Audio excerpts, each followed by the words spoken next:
Everyone these days wants to be an entrepreneur, and while I can applaud anyone's desire to go out and create something from nothing, too many men are in it for the wrong reasons. Today, I am joined by my friend and founder of Origin USA, Pete Roberts, to talk about the meaning of entrepreneurship. This one is unlike a lot of the podcasts you see on entrepreneurship where you'll hear the 10 tactics every entrepreneur needs to know. Instead, we go deep into why entrepreneurship is so important, why you should and should not go into business for yourself, why vision is so crucial, ethical responsibilities and obligations, and why creating a business without compromise is so critical. You're a man of action. You live life to the fullest, embrace your fears, and boldly chart your own path. When life knocks you down, you get back up one more time, every time. You are not easily deterred or defeated. Rugged, resilient, strong. This is your life. This is who you are. This is who you will become. At the end of the day, and after all is said and done, you can call yourself a man. Gentlemen, what is going on today? My name is Ryan Mickler, and I am the host and the founder of this podcast, The Order of Man. I want to welcome you. Without you guys tuning in each and every week, this just would not be possible. So first and foremost, I want to give credit where credit is due, and thank you for tuning in and spreading the message and mission of the Order of Man. To that end, guys, I would ask if you would, please rate and review the podcast. If you haven't done that already, only takes a couple of minutes. Rate and review goes such a long way in spreading this message. And then while you're there, make sure if you haven't subscribed to this show, I've got some amazing, amazing guests that you are not going to want to miss. So make sure you subscribe. And then one last thing, be sure to share this. Share this with your brother, your friend, your colleagues, your coworkers, any man that you know that would benefit from the message that we're sharing here. So again, if you would, just please share the show. I do appreciate that, guys. Now, as most of you know by now, we are very, very close to the launch of my first book, Sovereignty, The Battle for the Hearts and Minds of Men. That comes available February 1st, 2018. So we're just a couple of weeks out. I could not be more proud of the way this thing turned out, from the exterior cover to the interior layout to the message and the words used. This is a book that will impact millions of men across the planet. I wrote it from personal experience in living my life without the control we are all born with. We as men have given away so much of our power in the forms of lies and excuses and rationalizations, all designed, guys, to keep us safe, all designed to keep us comfortable. This book is about reclaiming that power and sovereignty by stripping away the lies that we tell ourselves and adhering to a code of 13 virtues designed to help a man wrestle back ultimate ownership of his life. So if you're interested in downloading the introductory chapter, figuring out what this thing is all about, and then of course being notified when the book is available, head to orderofman.com/book, orderofman.com/book. With that said, guys, let me introduce you to my guest and my friend, entrepreneur and founder of Origin USA. His name is Pete Roberts. I came across what Pete was doing through Jocko, and I know a lot of you guys listen to Jocko. He's actually partnered with Pete on some projects. And guys, I was immediately inspired by Pete's story and message behind his company, Origin USA. This man is not just an entrepreneur, but someone who has meaning and significance about the work that he's doing to bring manufacturing back to his hometown and to create a product that is entirely made in the U.S. without compromise. But more than anything, today you're going to hear why he does what he does, where his idea of vision, ingenuity, and discipline come from, and how the notion of business ownership ties into our responsibility as men to protect, provide, and preside. This is in our homes, this is in our businesses, in our communities. Again, this isn't a checklist type interview of everything an entrepreneur should know and do, but a conversation about ideas, responsibility, and creativity. So listen to the stories, listen to the message Pete has to share, implement it, and I guarantee you will live a more fulfilled life and help those you come in contact with along the way do the same.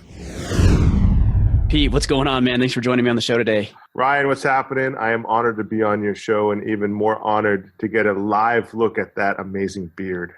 You can't go wrong with this thing, right? Yeah, man. I trimmed mine off recently. It was gray and bushy. But it was rad. I saw it on the Hands in Daylight podcast, the podcast cover. Oh, yes. Thanks. And it looks good. I'm like, dude, why did you shave that thing? Yeah, my kids don't like it, but I grow it for the winter because it's a necessity. Yeah, I bet. Because you're the very northern tip of Maine, right? Yeah, I mean, we're in Maine. I don't know about the northern tip because Maine's a big state, but we're up here in basically Canada. Yeah. It's behind Alaska. I think Maine is the coldest state in the country. Yeah. So what, is it warmed up or something? So now you feel like you can walk around without a beard or what? Yeah, it went from minus 40 to plus 15. So yeah. Oh, yeah, you're a heat wave right now. Yeah, it's a heat wave, all right. Jeez, man.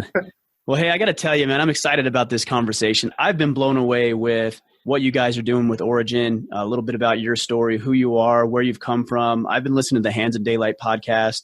I know you've partnered with Jocko, who is somebody I admire and respect, and that says a lot about you as well. Tell me a little bit about why entrepreneurship is so important to you, because I know your story, the guys don't, but I think this is something really valuable to talk about.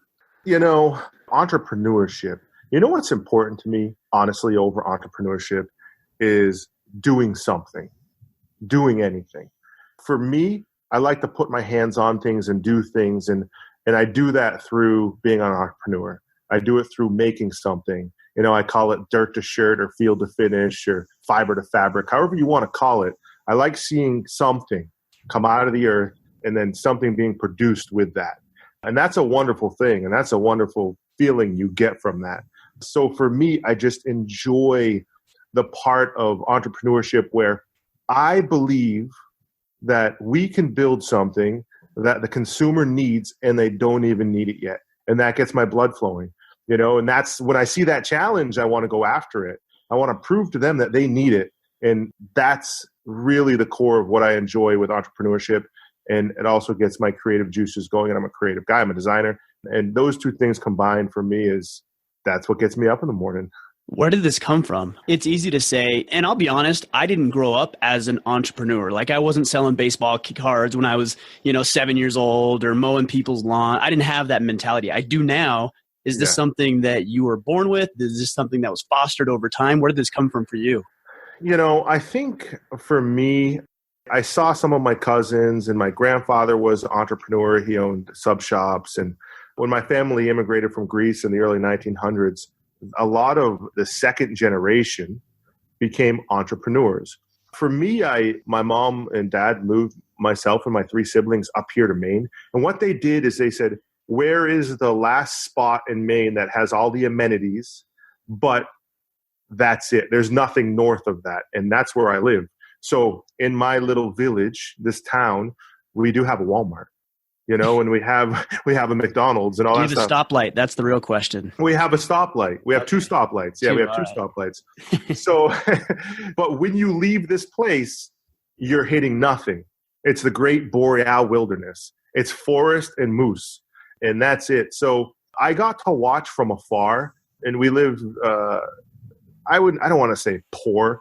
I mean, my mom made $24,000 a year with 4 kids. She was a single parent. So I didn't have regular TV growing up, a couple channels I got to watch. And my mom was always like, be creative, be creative, be creative. Oh, find something to do, And so us 4 kids, we just had to figure it out. And I got to watch from afar my older cousins and uncles and stuff, and they were building businesses, and they were building great businesses. And I wasn't really part of that, but I yearned for it. And I didn't get to learn from them. I just got to kind of watch. And we'd go to family events and stuff, and I'd be like, man, how do you do this? How do you build something like this? And I never outwardly asked that question, but it's something I wanted.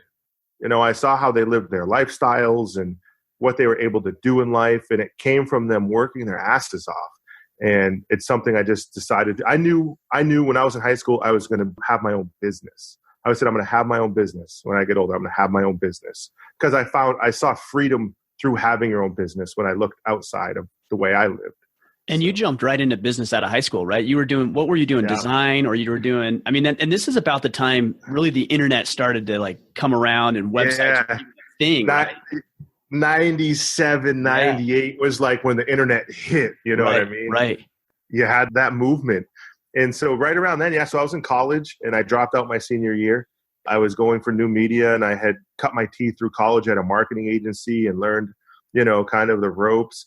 And so I dropped out and I started my own company.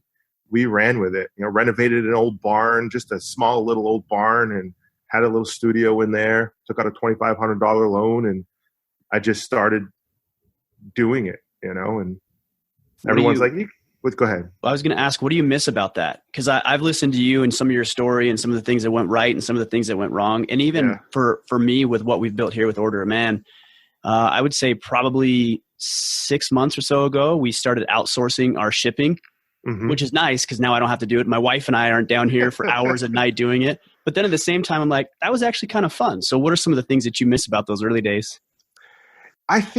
I believe you got to be kind of naive to be in business. I think you got to be naive enough to be arrogant enough to want to get into business. Almost delusional in a way, right? Almost delusional to think you can. And you know what's funny? I had a guy who hired us.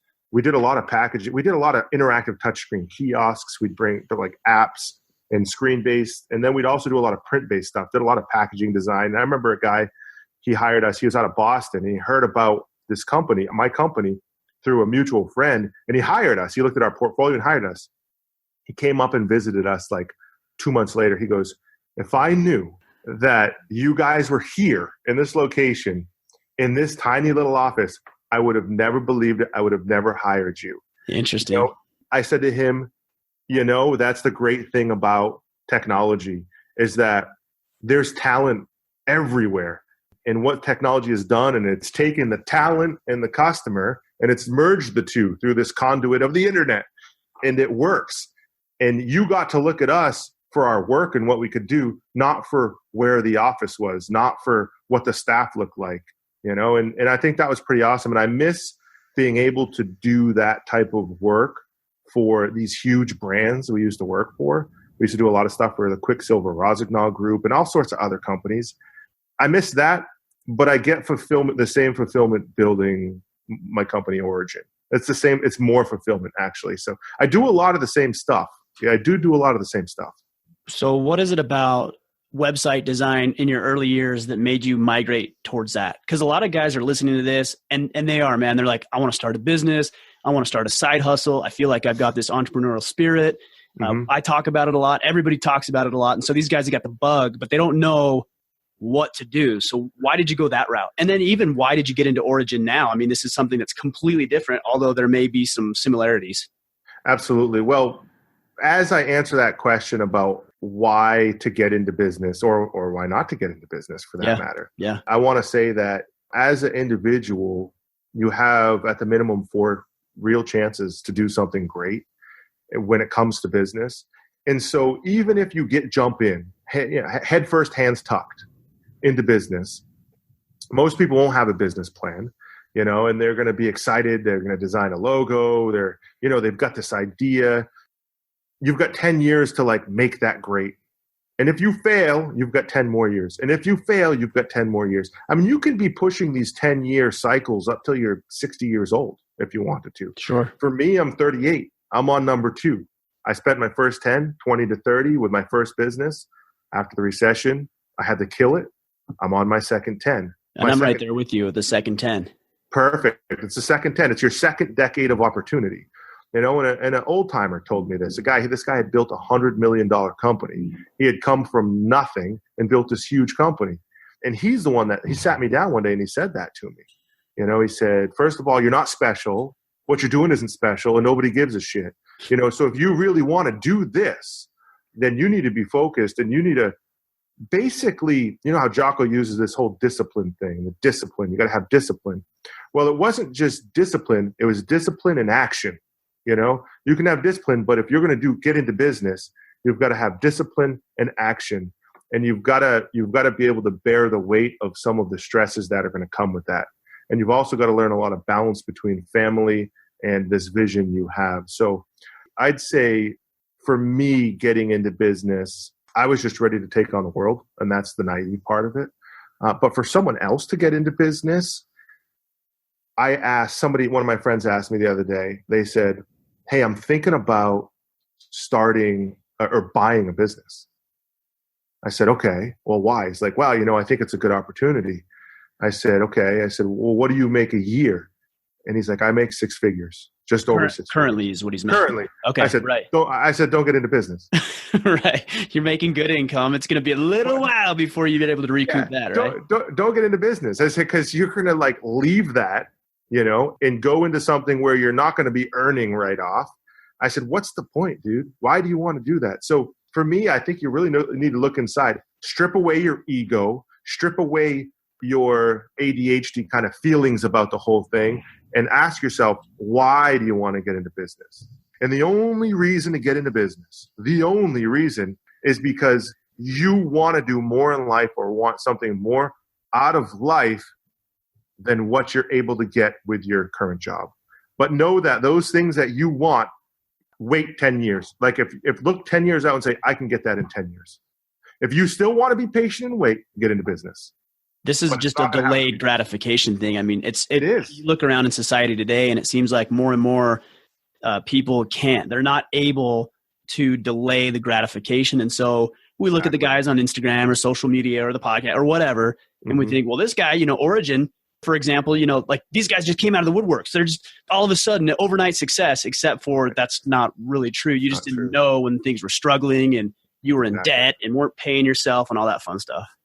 You're exactly right. And be prepared not to pay yourself, and be prepared to be in, you'll never be comfortable in debt. But I'll tell you, for me, the first time I went really in debt for Origin, like almost was enlightened. Everything became clear. My focus became clear, and my mission became even clearer. And my action was now.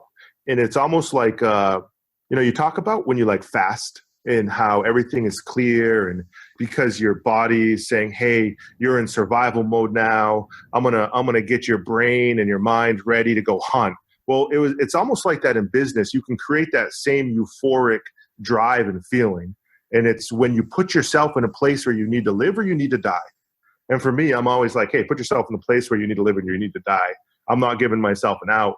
I have one direction, and that's the direction I'm going. So there's different levels of business. There certainly is different levels. And it could be like opening a sub shop or a pizza place, or it could be, hey, I'm going to build and manufacture and sell this product globally. But at any level, have a reason why you're going to do it. How much debt did you go into with Origin? Overall, I mean, I probably total debt was $1 million. So guys hear that. I hear that. Guys hear that and they're like, whoa, $1 million, we're talking 7 figures. And there's a lot of us, quite honestly, who don't believe in ourselves that much to put 7 figures on the line. Why did you do that? And how did you get people to give you $1 million? I mean, I got so many questions. So let's just start. Yeah, I didn't take on any investors initially. It was just all loans. And don't get me wrong, I didn't start with shit. I didn't have, I started, with my wife and I, and that's it. And support from family and stuff, just like emotional support. Sure. But people think like, oh, you're so far, you're like, you have a lot of debt. And it's not that much anymore. It's not $1 million anymore. Maybe 3/4, but it's not, it's different because when you start a business, it's incrementally growing. So your expenses are growing and your gross revenues are growing, right? It's not like I'm going $1 million in debt. No, you start. From day one, it's not. No, right. Right. Exactly. If I tell someone, hey, my overhead is $100,000 a month, they're like, whoa, it's $100,000. Holy cow. How do you manage every day? Well, it's incremental. The revenues have to be there to support your overhead. So you start out with $25,000 and you show the bank you can make that work. You show yourself you can make that work. You gain confidence, and the confidence shown between yourself, the bank, your spouse, everybody. And then you push further and you push further. And then you put your plan together and your plan becomes better and more clear and more concrete. And then you decide, do we need to go more in debt or can we do this ourselves? In a lot of instances, you might need a little more. You might need a line of credit. For me, when I started like this factory, this is a 20,000 square foot factory. We wanted to own it. That's a big chunk of my debt. You know what I mean? But we're very resourceful. Like for someone else to do what we're doing, I think they'd start $5 million in debt. But we were resourceful with how we started. It's the long play. It's the 10-year plan. It's not a 3-year plan. Help me understand this, because if I remember correctly, you bought this loom that's like 100 years old or something, and that was like your first piece of equipment, right? Did I understand that correctly? Yeah. It's not 100 years old. It's old, but it's not a shuttle loom. It's not like a wooden boom. Right. You're like 100 years old. It wouldn't even last, man. Yeah, no, I mean, it's an old piece of equipment. It's got to be 45, but that was one of those things where that was probably the biggest nut we could chase. Was that just a practical decision then? Like, this is what we can afford? Or was there a bit of nostalgia with that as well? Like, where did that decision come from? It's what we could afford. Because as I called around for I probably 18 months, I was looking to weave and can't be done. You're going to start with $1 million. You need the space, you need the people, you need the knowledge. And it was just like, okay, I finally found one loom, the last one left. What I thought was the last one left. I found a couple more since then, but and this loom was going to be part of a museum. And I talked to the woman who was like the curator, and she sold it to me. And it took 9 guys, 8 hours to move it 100 feet across this buckled, broken, water damaged, disgusting wood floor in this 1 million square foot mill. It was just in the middle, it was soaked in grease, apart. And we moved it out. And I found the old timer with the knowledge, and he helped us bring it back to life. And that was probably the greatest success we've had in business, in my opinion. Why do you consider it that big of a success? We brought something back from the brink of extinction. And I'm not talking about the loom itself. I'm talking about the knowledge that was here. I mean, the mill that this thing came out of, they wove the military uniforms for the Civil War. Really? This mill had so much heritage and so much knowledge passed down. And there's a couple people left that know how to do what they did. This industry is basically on its deathbed. And what we're doing is we're basically nurturing it back to life. And how we do that is by getting the knowledge and putting it into a 20-year-old or a 30-year-old, a young person. And that takes years, not days. It takes years to be able to pass this knowledge on, because there's so much to it. So that is pretty incredible to see, and it's special to us. It's special.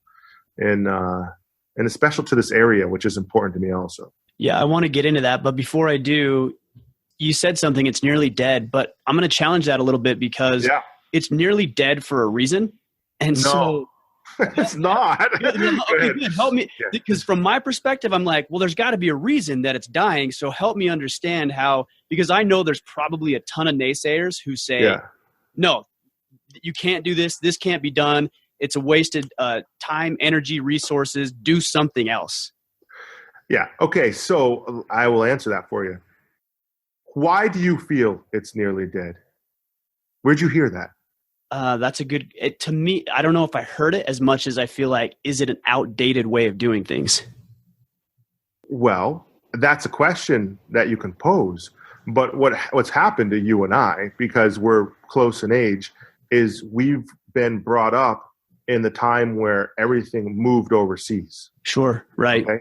And the reason that happened was because of some pretty poor trade agreements. And I don't blame, if there was 20 mills in Maine, I don't blame the owners of the mills.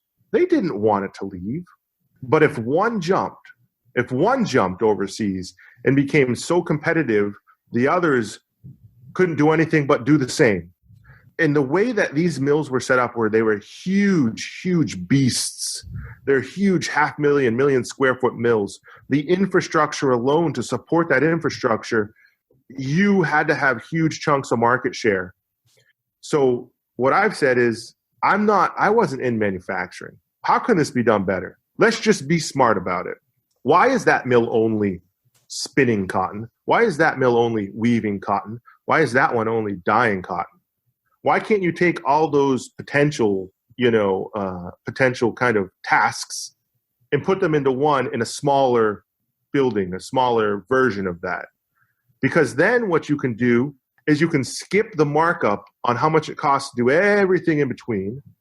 All right. And this is what I'm calling new vertical, not just vertical integration. It's new vertical. It's true vertical. Because in our tiny little 20,000 square foot mill, we can take a raw fiber to a finished product in a day. And we did that through a little bit of automation in the transition between the stations. So basically, it's like boxing. Man, you can stand in front of the guy and he can punch you in the face as many times as it takes to knock you out. Or you can start picking your angles and ducking and dodging. Let's find this angle. Let's find this angle. I'd run it by. I ran an idea, and I can't really say it because they said I should patent. I ran an idea by the North American Toyota distributor for Toyota Loom Works, which Toyota, they invented weaving. Let's just put it that way. I ran this idea by them. They said, the Southern guys are like, wow, we've never seen that before. I said, well, is it possible? And they said, I don't see why not. I said, has anybody done it? And they said, no. And I said, okay, I'll do it then. They said, it's a great idea. You've got to be smart about things. And I think a lot of that for me is like when I used to build technology products, like finding the pathways to do this or do that, or, it's the same thing. It's just critical thinking, which is the most important thing to teach our kids, I think, but it's critical thinking. Guys, I just want to take a quick minute to introduce you to our show's sponsor. This is NetSuite by Oracle. We've talked about these guys in the past. This is the business management software that handles every aspect of your business in an easy-to-use cloud platform. As your business grows, just like Order of Man has grown, with NetSuite, you can save time and money and the headaches of managing your sales and accounting, orders, HR. You can do it all right from your desk or even your phone, which is very, very beneficial if you're on the road traveling quite a bit. Right now, NetSuite is offering some valuable insights to overcoming the obstacles that are holding you back. And this is for free. So don't miss out on unleashing your business's full potential with this free guide. It's called Crushing the 5 Barriers to Growth. In it, you'll learn how to acquire new customers and, of course, increase your profits. Again, crush the 5 barriers to growth when you go to netsuite.com/man. Again, download that free Crush the 5 Barriers to Growth guide at netsuite.com/man, netsuite.com/man. With that said, let us get back to the conversation with Pete. So I'm really glad that I asked that question. And it's always important to challenge that and to think about that. And one of the things I commend you with is being able to come up with a lot of these resourceful ways to manage this stuff. Why you? Why did nobody else figure this out before you have? Maybe there's some people that have, but let me say this. Why would they even want to think about doing it this way overseas? Yeah, what's the reason? They don't need to. It would have to be more efficient or more cost effective for them to do that. You pay somebody 5 cents an hour and bare feet on a dirt floor, right? You don't care about efficiencies. But what they've done is they've challenged us. They've challenged me and said, I'm going to sell this product from overseas for this price point. And I got to think how can I do the same thing and hit that similar price point, but do it smarter? That was the challenge. And so now you've got to come up with a solution, and you've just got to be smart about the solution. And why haven't other people thought of it is because it's the way it was. It's the way it's been. It's the way people do it. It's the way we do it. That's how it's done. How many times have you heard those words? Sure. All the time. Why? Why is it done? Probably why I got in trouble a lot as a kid. Why? Why is it that way? You got to ask that question. Whenever you're being, taught something, I think, of don't just take their word for it, either prove it or disprove it, but figure out why. So that's important to me. And I hope we're starting something awesome. From my perspective, it certainly is. One of the things that we talk a lot about is our obligation and responsibility as men. And I think, of course, we have obligations to our family.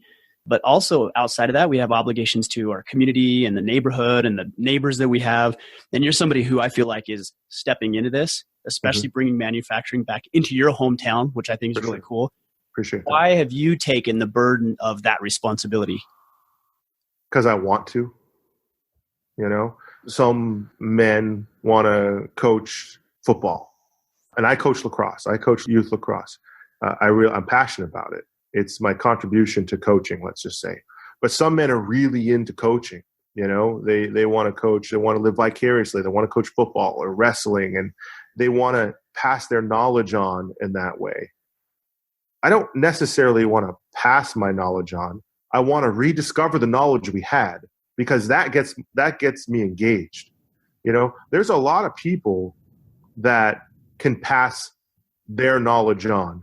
There's not a lot of people that can figure out what knowledge has been lost and try to recoup that, and bundle that up and redistribute it.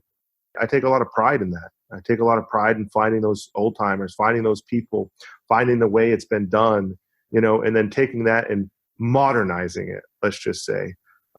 And I think you got to be a little bit naive to be a little bit arrogant enough to think you can, and I think people are scared of that. I don't think you and I are all that unlike when it comes to that. I mean, I look at what masculinity was like and how it's changed, and some for the better and frankly some not, and how do we redefine it, but how do we reclaim it, and then, like you said, modernize it and make it available in a way that serves ourselves and serves the people that we have an obligation, responsibility for most effectively. What's your vision for Origin? Not just with the company itself, but with your community, with your neighborhood, state, country. I know that's important to you. What is your vision? Maine had LL Bean. They have LL Bean, right? That's a great company. They still make a bunch of stuff here in Maine, and that's cool. But this area also had Bass Shoe. Everyone knows Bass Shoe. Mm-hmm. The penny loafers and the Norwegians and all the other stuff they built at Bass Shoe. And we had Hathaway Shirt Company, and we had Dexter Shoe, and we had all these manufacturing companies that are gone. They're completely gone. So for Origin, it's going to take place of these in a new and modern way, and with a different vision, which is 100% sourced and made in America without compromise. Show me another company that's going to say without compromise. That thread, that's made in America. That's without compromise. That textile, that's made in America. That cotton, that's grown in Tennessee. Think of the supply chain. Think of the influence you're having over that supply chain by saying that last statement, without compromise. We're releasing these leggings, compression leggings, that can be used in MMA or football or field hockey. The reason we haven't released them is because the elastic band is not made in America. Right. Interesting. Okay. Now it is. Right. We were either going to buy the machinery. So we've had this for a year. We've been wanting to release this, and we haven't. You know how much money we've lost because we have that without compromise? I can't even imagine. Greed will kill a man. Okay. And when you say patience is a virtue, it is. But when I sell this, we're launching next week, these compression pants. I know that's 100% made in America. And I know it's made in America without compromise. And I can say even that elastic was woven at our factory in Rhode Island. You know what I mean? That feels good. And it's driving it down the chain. And that's what this country was founded on. And of course, I'm from New England, so I feel like we've got to stay true to that, Well, not only that, but just the level of integrity. Because quite honestly, if you were to put that out into the world, nobody's going to ask about the elastic. Nobody's going to even know. Right. But the fact that you have that level of integrity says a lot about who you are and how you run your business.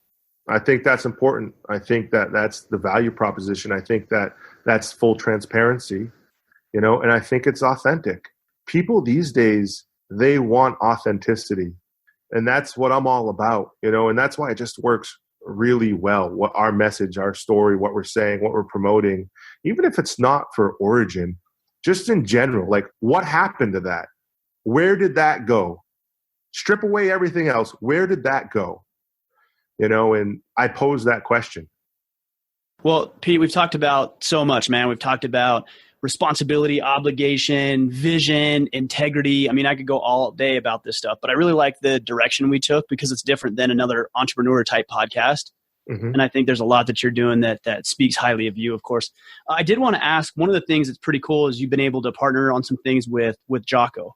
And I know a lot of guys are going to ask me this question about how you're able to connect with somebody as influential as that. And I know there's other people that you're connecting with as well. Any insight that you can shed there that would help these guys as they're reaching out to other people that are influential in their lives? Sure. I think, first of all, timing is everything. There's a lot of entrepreneurs that would be like, I tried to get in contact with this person and I never got a response. Timing's everything. The first thing you need to do is you need to give something up. Whatever that is, your time, show up somewhere, engage with somebody on their turf, on their terms, but you need to give something up instead of looking for something. I think that's where people make the mistake when they're looking for like influencers, or they're looking like, I need this or I want this from this person, I want to get involved with this. it's coming from an I perspective.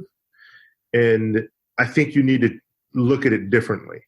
I think that's an important thing, first of all. What can you give to this relationship? What can you offer, right? Because you're going to offer something up before you can get something in return. Instead of looking for what I can get, what I can take, how this can work in my benefit. So let's start there. With Jocko and myself, it was kind of like the perfect storm. I like to say that, first of all, he's from New England, grew up a lot in Maine. We had that connection. And we also had the jiu-jitsu connection. That's deep. We're both black belts in Brazilian jiu-jitsu, and any jiu-jitsu thing, it's weird, but it's kind of a special bond type of thing. Let's just say when you're in jiu-jitsu that deep, when you've committed that much. With Jocko, the way that we hooked up was, he kind of like called me out on his podcast. And I didn't even know what a podcast was up until last year. I had never listened to one. So he's just like, hey, someone tell this guy, this psychopath over at Origin that's trying to like pull these old looms out of these factories to get in touch with me or whatever. And one of his friends, who's now a mutual friend of both of ours, she got in touch with me, and we got introduced, and our first conversation was like 4 hours long. We're just shooting the shit, man. Just like, having a good time. And I wasn't looking for anything from him because I didn't know that's what we were doing.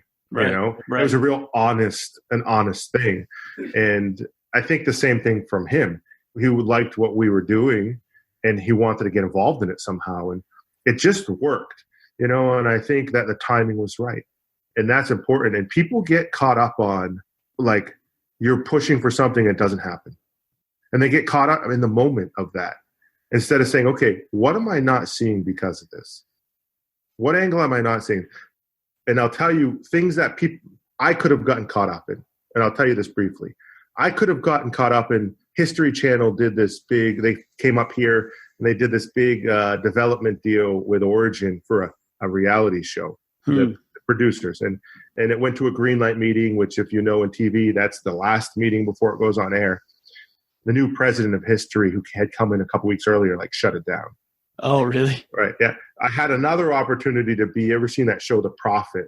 Yeah. They did the same type of thing. And at the same time, like, Jocko was coming into the picture. So a lot of things were happening. And I thought at first, like, well, this thing is important. This can get us out to the masses. This can tell our story the best. No, that's not right. And I thought, after it didn't happen, they craft the story. We don't craft the story. They're not going to tell our message the way we want it told. Sure. And so it's like that happened but didn't happen. Then the next thing happened but didn't happen. And then boom, Jocko came on board. I knew it was right. The timing was right. It made sense. But I didn't get caught up in the other two too much that it was a detriment to what we were trying to do.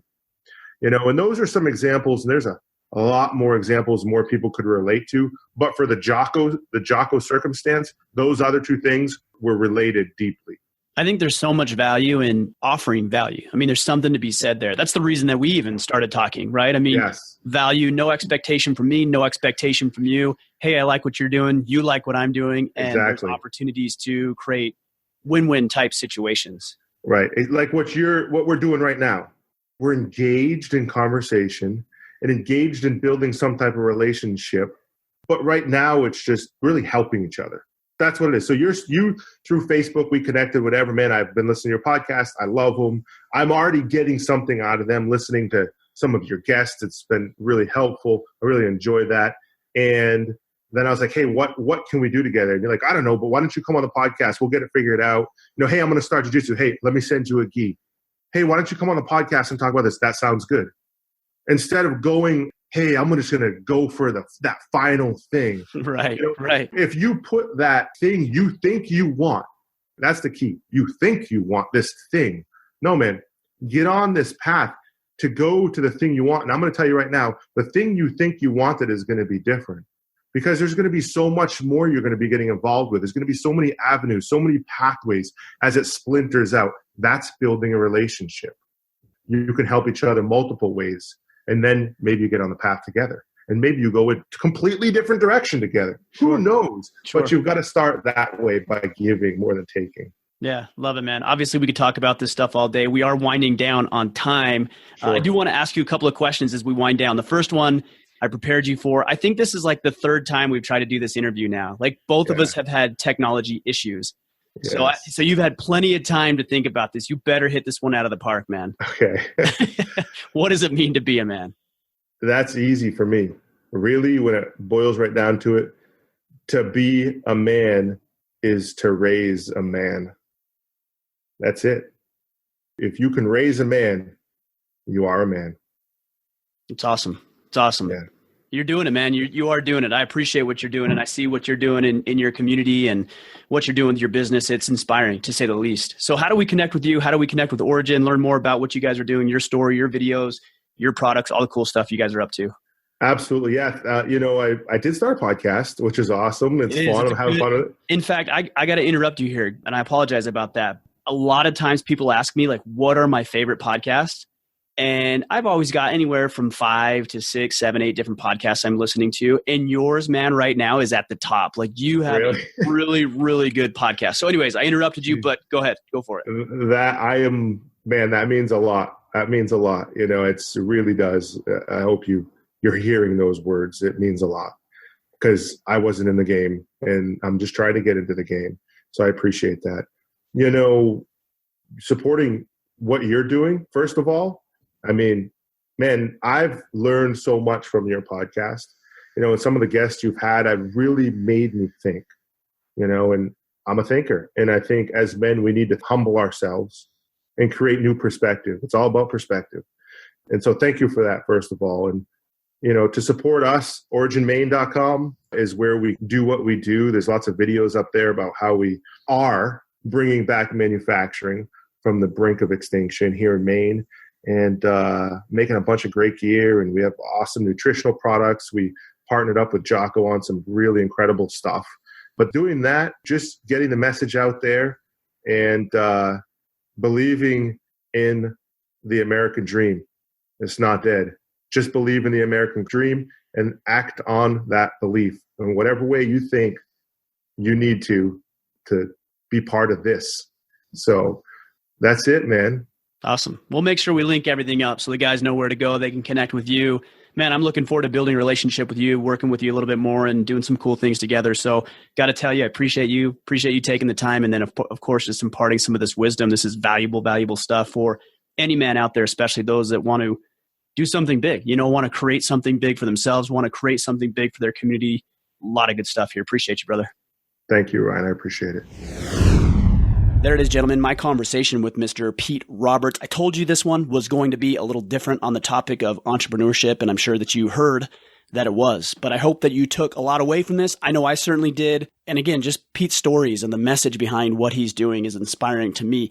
So I'd love to hear from you. Pete would love to hear from you. You can hit us up on Instagram, Twitter, Facebook, wherever you do the social media thing. Tell us what you enjoyed about the episode. Tell us what you'll be doing differently or implementing in your life. You can find me on just about any platform that you might be on at Order of Man. And then a quick reminder, guys, I mentioned it earlier. The book, again, is coming out February 1st, 2018, Sovereignty, The Battle for the Hearts and Minds of Men. If you want the introductory chapter and you want to be notified about when the book will be available, go to orderofman.com/book. orderofman.com/book. Guys, again, I appreciate you. I'm thankful for you. I'm glad you're tuning in each and every week and glad to be on the same mission and journey as you are. Until next week, take action and become the man you are meant to be. Thank you for listening to the Order of Man podcast. If you're ready to take charge of your life and be more of the man you were meant to be, we invite you to join the Order at orderofman.com.